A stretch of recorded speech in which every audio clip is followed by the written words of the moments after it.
You are currently the only person in this conference.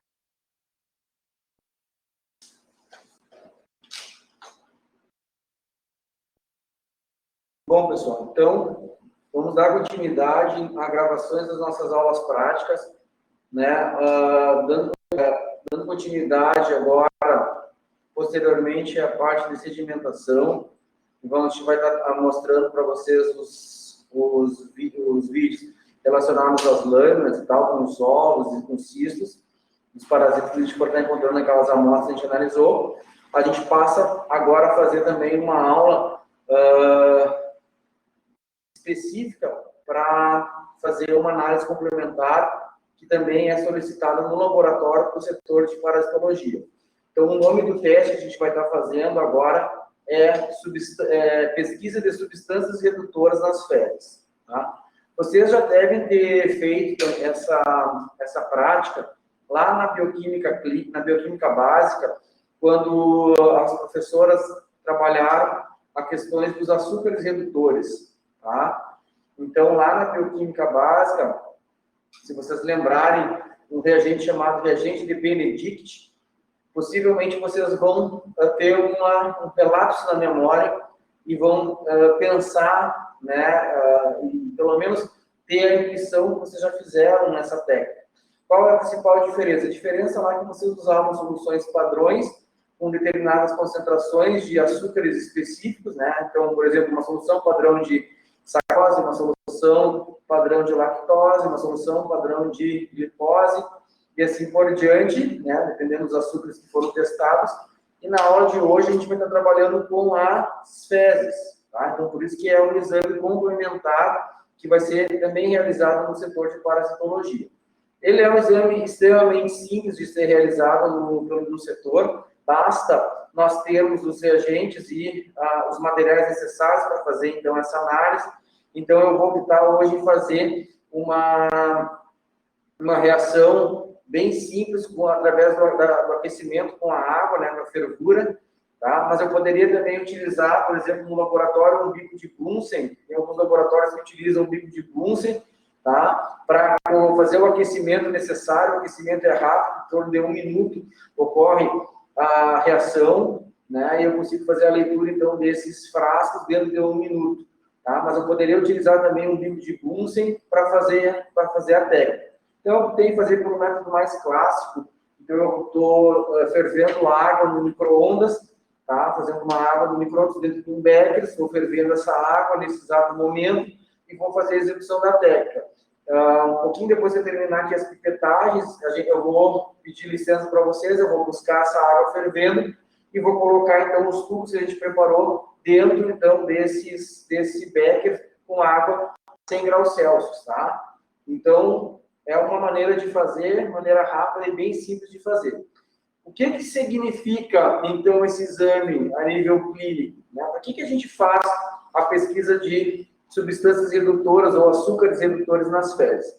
Basicamente, para a gente detectar deficiências congênitas, tá? Ou também, essas deficiências congênitas muitas vezes são causadas por lesões inespecíficas, né? E também a ausência de algumas enzimas intestinais, especialmente aquelas que vão fazer o metabolismo, né, vão desdobrar os disacarídeos, principalmente sacarose e lactose. Então, consequentemente, com isso, nós temos algumas pessoas que vão apresentar essa deficiência congênita, ou seja, a pessoa já nasce com essa deficiência dessas enzimas, e, consequentemente, a pessoa vai ter dificuldade, muitas vezes, de fazer o desdobramento, então, com um determinado açúcar, por exemplo, a lactose, né, em galactose e glicose, por exemplo, para que esses açúcares serem absorvidos, então, na porção, então, inicial lá do intestino, tá? Consequentemente, daí a pessoa vai ficar com uma carência, né, de açúcares, tá? Isso daí provoca, muitas vezes, principalmente em lactantes, em crianças lactantes que têm intolerância à lactose, elas acabam, então, provocando muita diarreia nessas crianças, né? E, consequentemente, esses açúcares eles vão ser perdidos nas fezes, eles não vão ser absorvidos. Então, por isso que o nome pesquisa de açúcares redutores, ou pesquisa de substâncias redutoras nas fezes.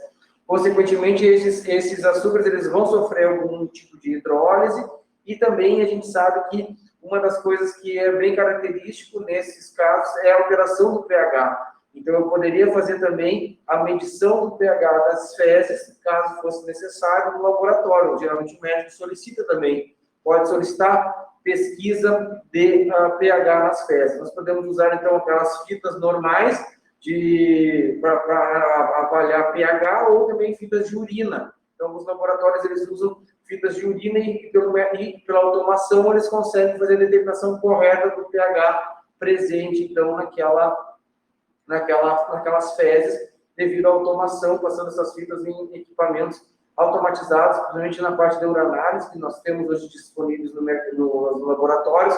A gente consegue determinar bem certinho qual é o pH, então, das fezes que vão estar, então, sendo investigadas. Uma das coisas que é bem recorrente é que essas fezes, elas não são fezes formadas, né? Elas podem ser fezes diarreicas, geralmente fezes mais líquidas, de pastosas pouco pastosas a líquidas. Então, isso é um indício que possivelmente aquela criança tem alguma alteração que possa estar levando, então, a essa diarreia, tá? Então, vai ser sempre diarreia, vai significar que a criança tem alguma deficiência enzimática e, consequentemente, vai ter substâncias redutoras nas fezes? Claro que não, né? Mas, no momento que está sendo investigado e solicitar, então, um exame, uma das coisas que vai chamar a atenção, que deve ser cuidado, é justamente isso, a presença dessas fezes um pouco diarreicas, tá? E aí, o que acontece para a gente poder fazer, então, a interpretação dos resultados? Então, vocês vão ver aqui na preparação da técnica, eu vou pegar uma quantidade pequena de fezes, em torno de 2 a 2,5 gramas de fezes, tá? Isso daí equivale mais ou menos ao tamanho de um grão de feijão, tá? Um pouco menos que um grão de feijão. Vou colocar isso dentro de um tubo de ensaio, vou adicionar 2 ml do reagente Benedict. Vou homogeneizar todo esse sistema e vou depois colocar isso dentro do meu recipiente com água fervendo. Vou esperar dentro de 1 minuto e vou visualizar a alteração de cor. O que acontece? Quando se tem essas substâncias redutoras nas fezes, né, ocorre uma redução desses açúcares pelo íon cúbico, tá? E forma uma alteração na cor desse sistema. Então, geralmente, aquelas cores que estão puxando do marrom alaranjado, avermelhado, desculpa, para o laranja, para o alaranjado, com a cor de tijolo, mais ou menos, indica a presença de substâncias redutoras nas fezes. Se eu não tiver nenhuma alteração nas cores iniciais dessas fezes, geralmente as fezes elas podem ficar ou azuis, devido porque o reagente de Benedict ele é azul, mas quando a gente coloca em contato com as fezes, devido aos elementos das fezes, principalmente ao luminogênio, fica levemente esverdeado. Então, essas fezes, no momento que eu aqueço, se não ocorrer essa mudança de cor para essa cor alaranjada, cor de tijolo, significa que o exame é negativo. Se eu tiver essa alteração na cor, né, indica que o exame é positivo. Então, nós vamos fazer essa análise a partir, então, das fezes do paciente, que vai estar chegando no laboratório,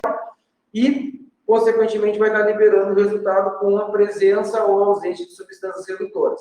Caso tenha uma presença de substâncias redutoras nas fezes, o médico, principalmente o pediatra, ele vai fazer uma investigação mais apurada para ver qual é o motivo que está levando a essa liberação, né, desses açúcares nas fezes. Pode ser várias coisas, pode ser problema no tecido, pode ser falta de enzimas, tá? Pode ser uma série de outras situações que vai estar alterando, então, fazendo que o indivíduo perca esses açúcares que deveriam ser quebrados e depois absorvidos, vai estar perdendo, então, nas fezes, tá? Consequentemente, a gente consegue, com esse teste, fazer uma triagem inicial dessa alteração, que é super importante, como eu falei, principalmente em lactantes, é bem comum nos laboratórios que atendem, principalmente atendimentos pediátricos, os pediatras solicitarem essa reação. Então, possivelmente, quem trabalhar no setor de parasitologia vai fazer esse exame ao longo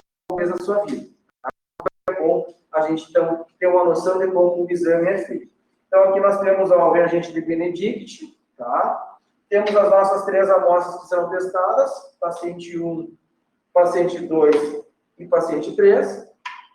Tenho 3 tubos de ensaios numerados, né? Paciente 1, paciente 2 e paciente 3. E eu vou colocar agora as fezes nesses tubos, tá, pessoal? Então, vou fazer a distribuição das fezes nos tubos. Deixa eu pegar aqui, ó.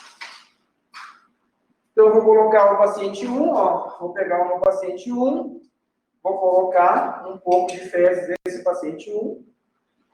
Então, mais ou menos um pouquinho de 2 gramas. É um pouco difícil da gente determinar, né? Mas eu uso esse sistema aqui no laboratório, com essas pazinhas, que eu pego as fezes e coloco direto dentro do tubo do paciente, ó. Então, vou colocar, depositar lá dentro do tubo direto, ó, com o pauzinho mesmo, né? Toco lá, não me sujo nada. Deixo o pauzinho lá dentro depois. Isso aqui vai ser lavado no setor de lavagem, o pessoal tira lá. Tá? Então, está nosso paciente 1. Numerar esse caneta que eu coloquei é 1. As fezes do meu paciente 2.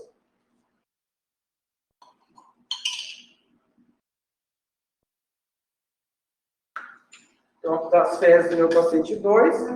Eu vou, então, colocar dentro do meu tubo, né? Então, paciente 2, ó. Vou depositar as fezes aqui dentro, de auxílio dessa paciente 2. E aqui está as fezes do meu paciente 3. Então, aqui é o meu paciente 3, ó. Vou depositar as fezes desse paciente aqui. Paciente 3, dentro do meu tubo. Aqui está o paciente 3, eu vou depositar as fezes dele dentro do meu tubo. Bom, coloquei as fezes dos pacientes ali, o que eu vou fazer? Vou pipetar 2 ml do reagente de Benedict. Tem alguns protocolos que o pessoal usa 2,5, tá? Mas eu andei testando aqui, 2 ml está funcionando super bem, então eu vou colocar o meu reagente de Benedict, vocês vão ver que ele é um reagente azul. Né? Então, eu vou colocar ele, ó, dentro do meu tubo 1, 2, cuidando para não tocar no tubo, né, para não contaminar o reagente, né, com fezes. Ó, colocando no meu tubo paciente 2, paciente 3.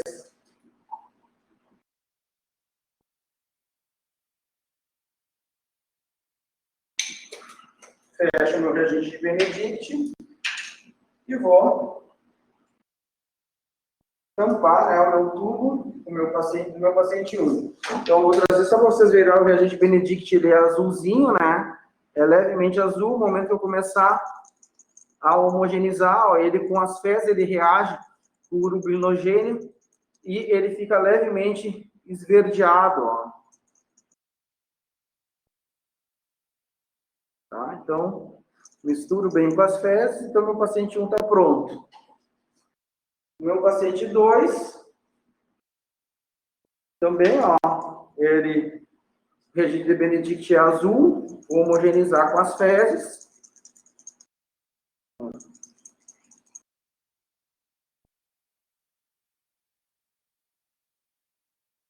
Então, vai ficar verde, ó, levemente azulado, esverdeado. Então, não teve nenhuma reação ainda, porque para ocorrer a reação de Benedict, tem que ter o aquecimento, né, para ter a redução do íon cúbico, tá? E aí eu consegui reduzir o açúcar e mudar de cor. Então, olha aqui, tem o meu tubo 3, meu paciente 3. Então, tá, também com agitação, ó, pessoal, tá? Fica levemente esverdeado, ó, azulado, esverdeado, mas mais pro verde. Tem reação aqui positiva? Não, não tem nada de reação positiva. Bom, então, esses tubos aqui, eles poderiam ser aquecidos de forma direta aqui no bico de Bunsen, ó. Poderia aquecer ele de forma direta, tá? Mas eu optei em fazer, então, a optei em colocar esses tubos aqui em contato com a água fervendo. Então, eu vou só pedir licença para vocês, né, 2 minutinhos para mim buscar a água lá, está no micro-ondas fervendo já, a 100 graus Celsius, para a gente poder, então, depositar os nossos tubos dentro, né, do bag com a água fervendo, tá? Então, 1 minutinho aí, pessoal.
Então, voltei, trouxe a água fervendo.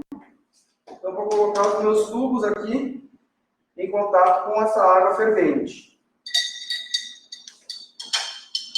E aí, vamos ver o que vai acontecer. Ó. Vou colocar mais próximo aqui para vocês irem acompanhando para ver o que vai acontecer com cada um deles. Ó. Não sei se vocês conseguem enxergar.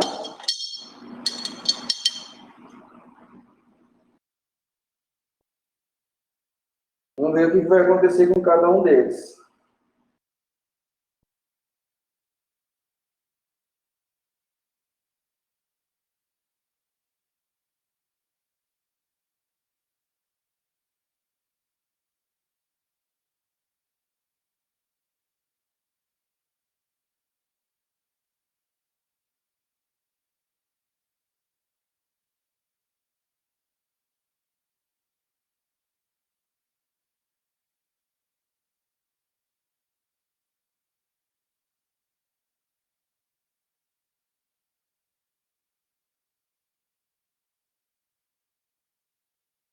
Pode ver que o tubo 13 e o tubo 2 já mudaram a cor, né?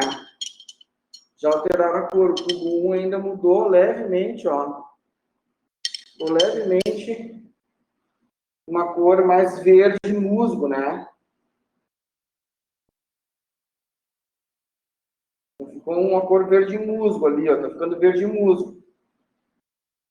Mas não ficou ainda bem laranja.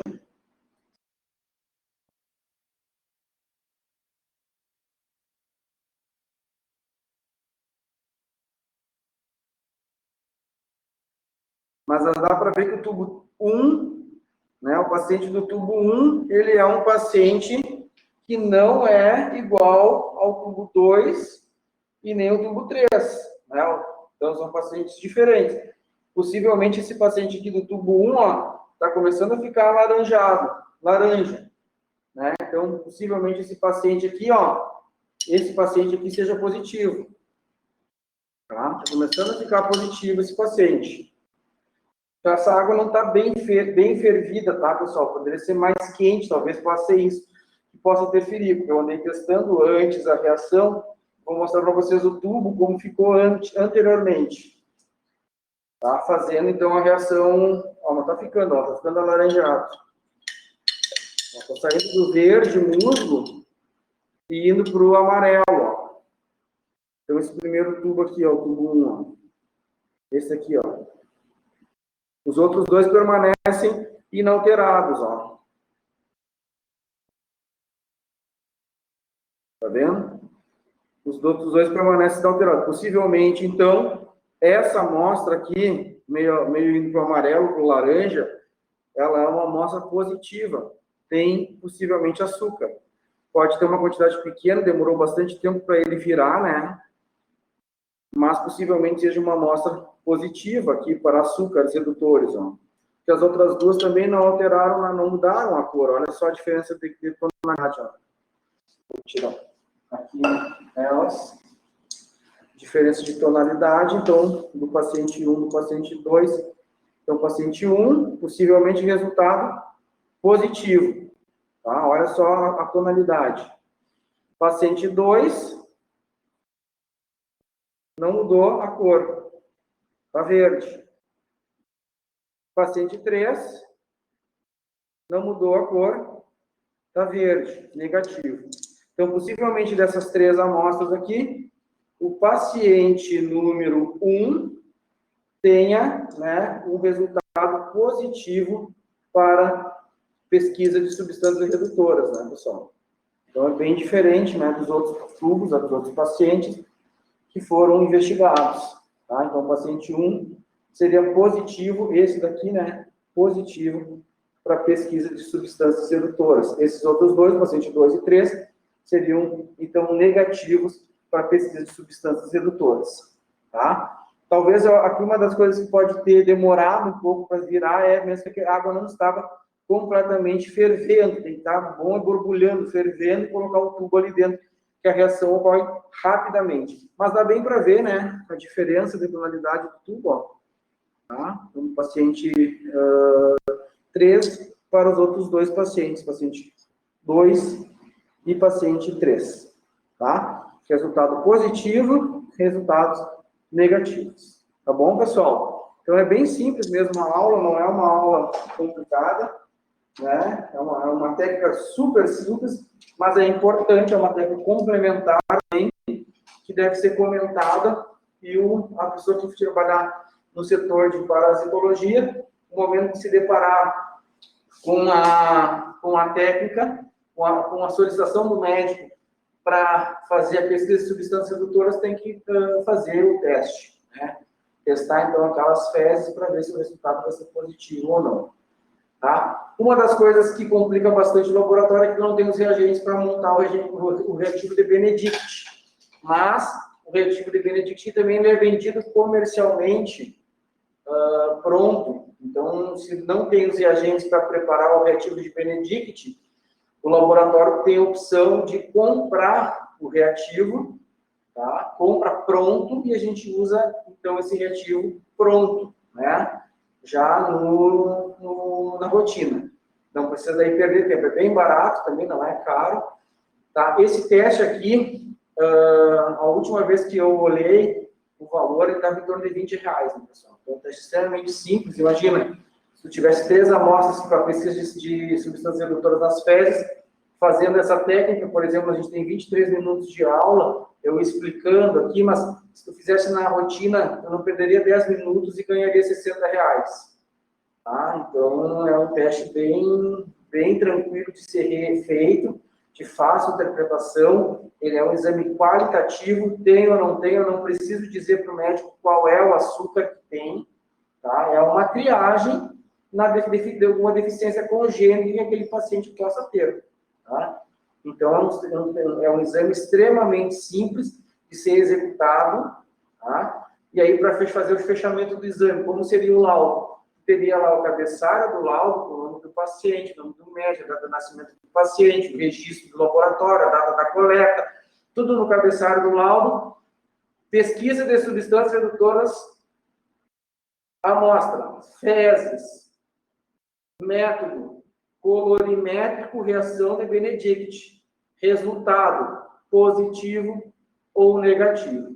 Né? Então, bem simples mesmo, para ser feito esse laudo no laboratório clínico, mas é um exame extremamente importante, é um exame complementar que vai ser solicitado para o setor, né? E nós temos que saber.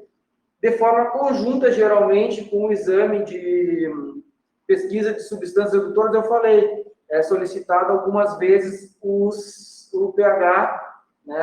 A pesquisa do pH fecal. Então, o pH fecal geralmente se utiliza as fitas de urina para fazer, ou alguma outra fita graduada que seja possível de fazer detecção de pH.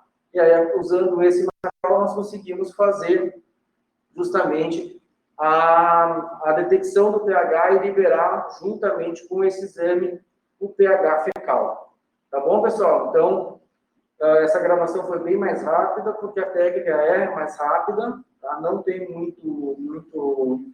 muita dificuldade, mas é bom relembrar, né? Se vocês vão lembrar, pararem para pensar, ou pegar os livros de vocês da bioquímica básica 1 ou 2, eu não sei onde vocês fizeram essa técnica, especialmente na 1, vocês vão ver que essa técnica já foi feita, mas utilizando soluções padrão, né, de açúcares padrão, não com material clínico, tá? Mas também, né, o método funciona super bem para material clínico, para fezes, pode ser feito na urina também, tá? Então, é um método de triagem bem importante, tá? Não tem muita sensibilidade, né?